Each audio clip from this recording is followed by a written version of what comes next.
In this video, we're going to be going over 3 things that seven-figure sellers have in common.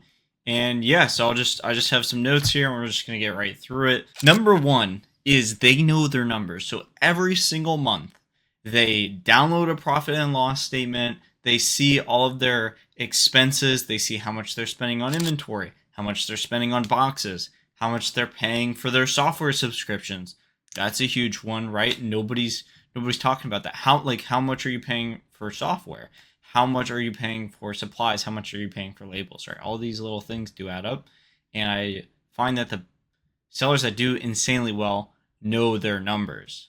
All of them, they know their numbers. Every single month, they know exactly how much money they're making just by using, say, Inventory Lab and going through and printing out a P&L every single month, a profit and loss statement.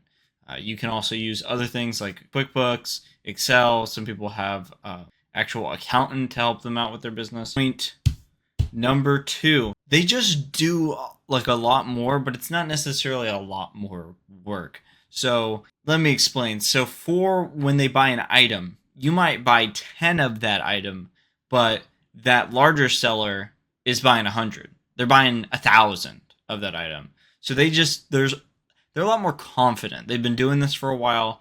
They're not contemplating for hours about a buy that'll cost them a few $100s. They're just spending a few grand on inventory and moving on with their day. They're not really on the fence about anything, and they just go in. They find a profitable product, they buy it, and then they sell it at mass scale. That's the thing. And I thought this was the wildest thing. I heard a prep center. If you guys don't know what a prep center is, it's essentially a place where you can send your inventory to for Amazon or for Walmart if you sell in those marketplaces.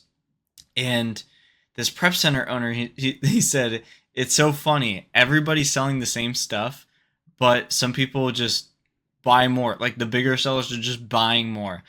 The third thing is they take action right away. When they're gated in something, they get ungated. They want to get ungated in a certain category of brands. They're like, okay, how do I get ungated in 10 brands in the video game category, right? They just take an insane massive action. Maybe they find a bolo local to them, right? It's an item that they've been selling. They've been making $20, $30, $40 profit for each unit. And they go, man, my stock's dried up.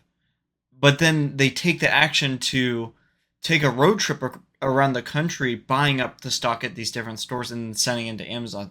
So they're just doing what everybody else does, but they do it at scale. They take the action right away. They see the opportunity. They immediately take action. They're not like, oh, maybe I should wait until next month. They figure out how to do it. They're playmakers. They figure out how to overcome the barrier that they're overcoming. They don't have enough capital. They figure out somebody to, help them get capital. They figure out how to improve their credit. Like there's just so much stuff that people that are 7-figure sellers do that a lot of other people are not doing. Hopefully you guys will like this video. Really appreciate it.